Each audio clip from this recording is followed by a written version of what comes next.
Selamat malam pemirsa, kembali Anda menyaksikan Kupas Habis Jambi TV menghadirkan 3 narasumber: Dr. As'ad Isma, pengamat politik Jambi, Septa Dinata, juru bicara Fahroni Sapril, dan Noviardi Verzi, tim survei.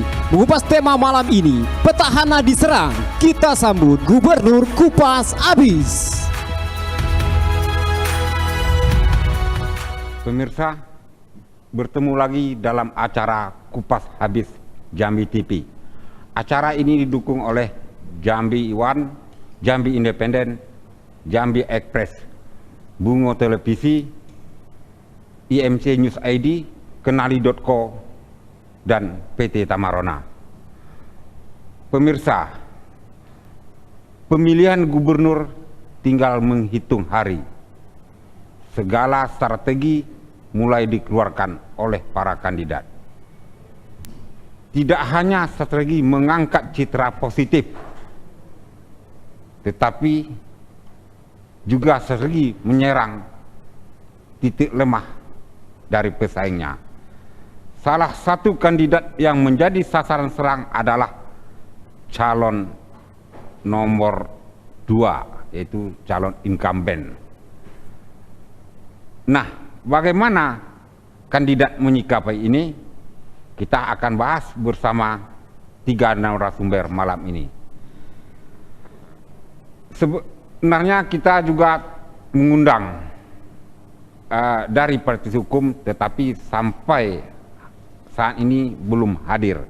Nah, yang pertama kita beri kesempatan kepada Bapak Dr. As'ad Isma, MPD, pengamat politik. Pak As'ad Isma, bagaimana? Benarkah sudah mulai terjadi aksi serang menyerang terhadap kandidat, terutama pada incumbent saat ini? Terima kasih. Assalamualaikum warahmatullahi wabarakatuh.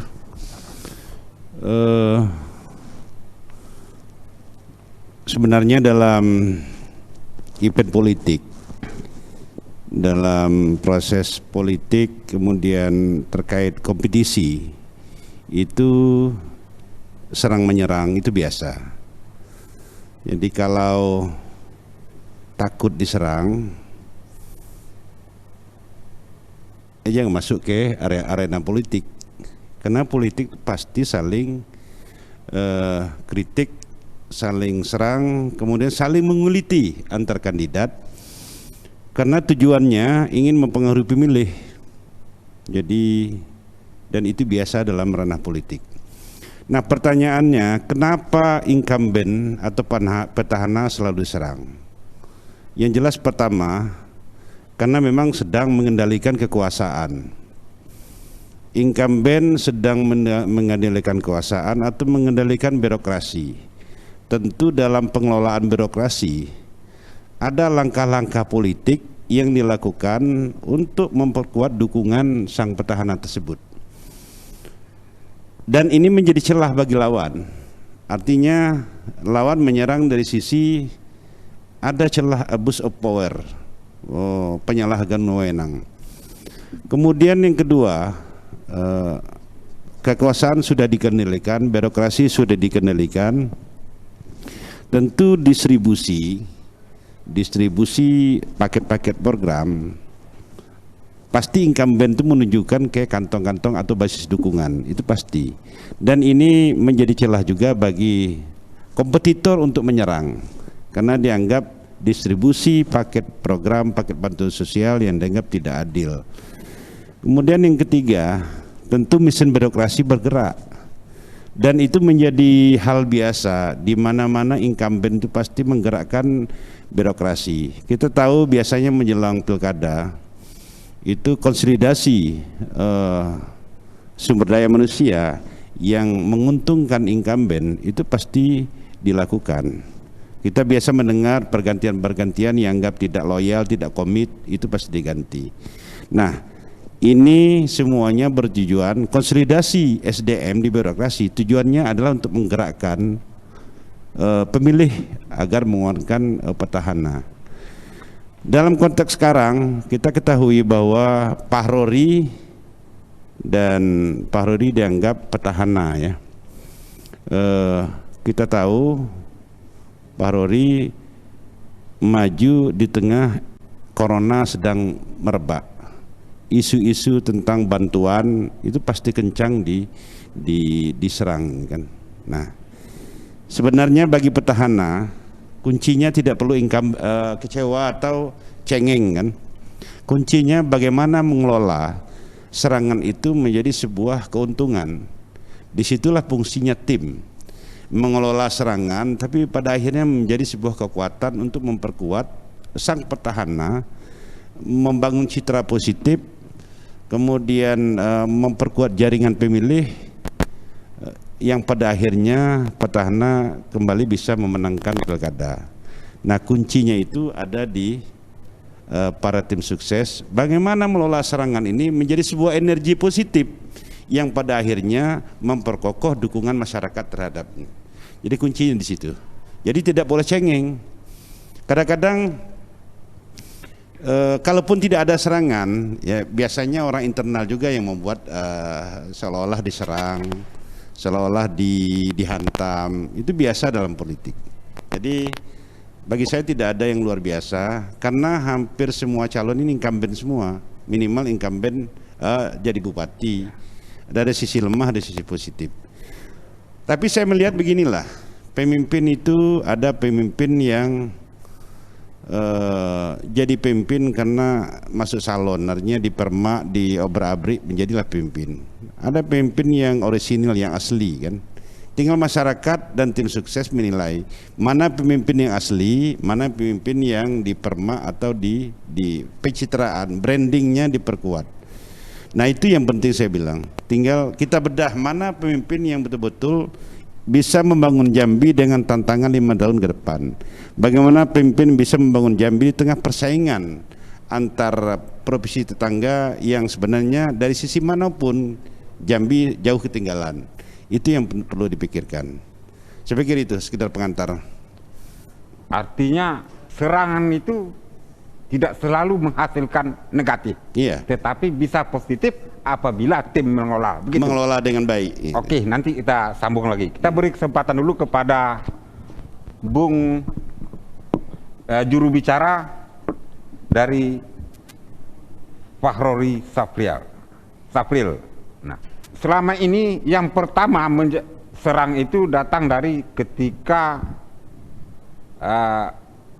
kandidat Anda memakai pakaian adat. Nah, bagaimana Anda menyikapi ini? Apa yang salah, apa yang benar menurut Anda? Terima kasih Bang Muhtadi. Ini mungkin juga sekaligus kesempatan kami untuk mengklarifikasi kritik-kritik tersebut. Saya kira memang keputusan kandidat kami menggunakan simbol-simbol budaya itu tidak tanpa alasan. Yang paling utama di sini adalah kita ingin betul-betul membangun kesadaran kembali kebesaran Jambi itu sendiri. Dan kebesaran Jambi itu tersimpan dan terrepresentasi dalam simbol-simbol kebudayaannya. Kita ketahui bahwa negara-negara maju, salah satu faktor utama mereka mampu menjadi negara maju adalah mereka berhasil mereformasi kebudayaannya. Ketika kebudayaan itu betul-betul dapat bersinergi dengan faktor-faktor lain dari kemajuan itu, bahkan mampu menjadi faktor utama dari kemajuan itu, maka saya kira Jambi juga punya peluang yang besar ketika kita mampu mengembalikan kepercayaan diri masyarakat Jambi. Dan itu terrepresentasi ya, pakaian adat yang digunakan oleh Bapak Fahrori Umar adalah simbol kebesaran pemimpin Jambi, yaitu Sultan Taha. Dan simbol yang digunakan oleh calon wakil gubernur kami, Bapak Syafril Nurusad, adalah kebesaran, dan itu adalah sejarah yang dikenal di Nusantara, Rangkayo Hitam. Dan saya kira ini adalah kolaborasi, dan di sini jangan dilihat bahwa ini adalah nuansnya adalah feudalism Tetapi dilihat bagaimana peran yang dimainkan. Pak Fakhruri Umar selama ini kita kenal adalah sosok yang sangat bersahaja, sosok yang sangat mengayomi, sosok yang bijaksana, wise, dan mampu berkomunikasi dan merangkul semua stakeholders yang ada di Provinsi Jambi ini. Dan kita lihat kehadiran Bapak Syafri Nursal itu mampu mengimbangi dari aspek bagaimana beliau mampu membangun dan menghadirkan ketegasan dan mampu menyelesaikan persoalan-persoalan terutama masalah hukum yang kita ketahui menjadi salah satu masalah utama di Provinsi Jambi ini. Sekarang itu dulu, Bang Tadi. Artinya serangan atau protes terhadap beliau memakai pakaian adat itu tidak ada persoalan. Iya, tidak ada persoalan sama sekali. Nah, sekarang pertanyaan saya kedua. Beliau juga disebut pandai berpantun saja. Nah, ini gimana nyikap ini? Iya. Ya. Saya kira pantun itu adalah bagian kebudayaan Melayu. Ya. Kalau ada yang mengatakan bahwa pantun itu adalah sesuatu yang remeh-temeh, itu adalah pelecehan terhadap kebudayaan Melayu. Apalagi Jambi adalah kebudayaan tua Melayu. Ya. Selain itu, pantun yang selalu diutarakan oleh Pak Fakhruri Umar adalah bentuk penyederhanaan kompleksitas idea yang ada di kepala beliau. Kita ketahui di ujung pantun beliau itu selalu mengatakan dapat rezeki dibagi-bagi. Ya. Ini punya makna filosofis yang dalam sekali. Apa pesannya? Pesan moralnya adalah ekonomi itu tidak cukup hanya pro-growth. Ya. Tidak cukup dengan pertumbuhan ekonomi, ya, tetapi juga harus diimbangi dengan pro-equity. Adalah keadilan sosial di situ. Bagaimana pertumbuhan ekonomi juga dinikmati oleh masyarakat luas. Nah, dapat rezeki dibagi-bagi itu adalah simbol itu sebetulnya. Jadi bukan sesuatu yang enteng sebetulnya kalau kita maknai dengan dalam. Dan beliau mencoba untuk menyampaikan pesan itu dengan mudah kepada masyarakat Jambi. Yang kita ketahui adalah mayoritas masyarakat Jambi adalah masyarakat yang senang ya dengan pantun, dan itulah bagian dari kebudayaan kita. Itu dulu, Pak. Iya, mungkin Aji Syukur pandai mengaji, mungkin pantunnya kalau saat ini cocok nih. Tapi kalau dulu-dulu mungkin tidak pas nih. Mungkin sekarang pertanyaan lagi ketiganya itu, sebenarnya prestasi Pak Fakhruri itu apa? Itu yang banyak dipertanyakan orang. Baik. Kalau kita bicara prestasi, ya, beliau ini kita ketahui track recordnya juga diketahui oleh orang banyak. Ya. Beliau bukan baru sekarang menjadi dalam pemerintahan. Beliau pernah menjadi wakil gubernurnya HBA, ya. Kemudian pernah menjadi wakil gubernurnya Zumi Zola, ya. Dan apapun bentuk, baik itu prestasi yang diklaim sebagai prestasi HBA adalah juga prestasi Pak Fakhruri Umar. Ini adalah dua hal yang tidak bisa dipisahkan. Begitu pula hal-hal yang dianggap kurang dari HBA juga bagian dari kekurangan Pak Fakhruri Umar. Begitu pula dengan ketika beliau bersama Zumi Zola, beliau reward ya dari masyarakat maupun punishment dari masyarakat itu adalah juga bagian, karena itulah bagian dari kesatuan. Nah, kita ketahui bahwa di Indonesia ini tidak banyak wakil gubernur itu yang mampu menjaga keharmonisan dengan atasannya, ya. Dan kita ketahui Pak Fakhruri Umar ini adalah sosok yang mampu menjaga itu, ya. Dan kita ketahui juga kalau kita bicara prestasi, kita bisa ungkap data, ya.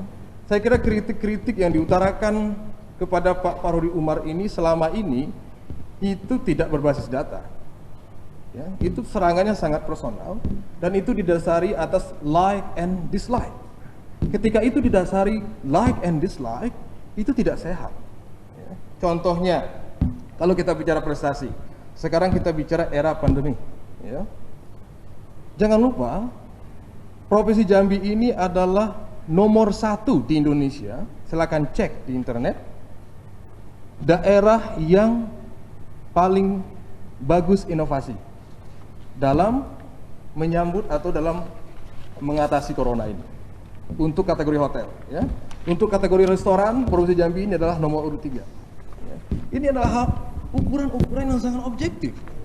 Jadi kalau ada yang mengatakan bahwa Pak Fahri itu tidak berprestasi, saya kira ini sangat berkebalikan dengan fakta-fakta yang ada, gitu Bang. Oke, mungkin kita beralih kepada Bung Nopiardi Perzi. Ya. Anda mempunyai lembaga survei. Nah, sejauh mana popularitas calon itu terhadap isu-isu negatif? Sejauh mana? Pengaruhnya sampai sejauh mana? Gitu. Baik, terima kasih Bung Mutadi. Bang Asad izin, Bung Septa. Di dalam pilkada tentu yang namanya manajemen isu sangat mempengaruhi cara pandang pemilih terhadap semua bakal calon, dengan semua bakal calon. Kami dari lembaga survei beberapa kali melihat keterkaitan antara isu dengan preferensi masyarakat terhadap calon. Sejauh mana itu, ya kan? Ternyata isu-isu yang kita anggap bisa mempengaruhi persepsi mata pilih itu tidak selamanya berjalan. Katakanlah mungkin isu Pak Fahri belum nampak kinerjanya. Kalau kita merujuk pada data survei, ya kan, justru isu-isu bantuan, isu-isu jalan, isu-isu tentang kedaerahan menjadi sesuatu yang sangat mengemuka di masyarakat. Artinya saya ingin menceritakan ada perbedaan antara isu yang trending dengan tingkat pemahaman masyarakat di bawah. Kesimpulan dari beberapa kali survei, masyarakat kita khususnya dalam pemilihan gubernur ini tidak terlalu adaptif, tidak terlalu sensitif terhadap isu-isu. Kecuali memang ada persoalan secara visual, secara keseharian menjadi persoalan bagi mereka. Ya kan? Saya pernah survei di salah satu kabupaten yang kebetulan bupatinya nyalon. Pak, gimana Pak kinerja Pak Bupati kita? Waduh Pak, semenjak nyalon gubernur jarang masuk kantor. Itu menjadi persepsi, preferensi negatif, ya kan? Sementara isu-isu yang kita anggap bisa mempengaruhi pemilih itu menjadi tidak terlalu nampak. Saya tertarik dengan apa yang dikatakan Bang Asad Isma. Disinilah saya lihat ada kepiawaian tim suksesnya untuk mengolah isu itu, Pak. Untuk mengolah isu itu. Terkadang ada isu hanya berlaku di kalangan netizen, tidak di kalangan masyarakat pemilih. Nah, jadi kalau kita ada perbandingan, tidak sampai 18% isu yang dikonsumsi masyarakat menengah ke atas itu mampu dipahami oleh pemilih di tingkat bawah. Ini menjadi kendala, Pak, ya kan? Nah, dibanding isu, kalau dari ilmu riset, dari ilmu survei, saya justru melihat tampilan visual lebih kuat.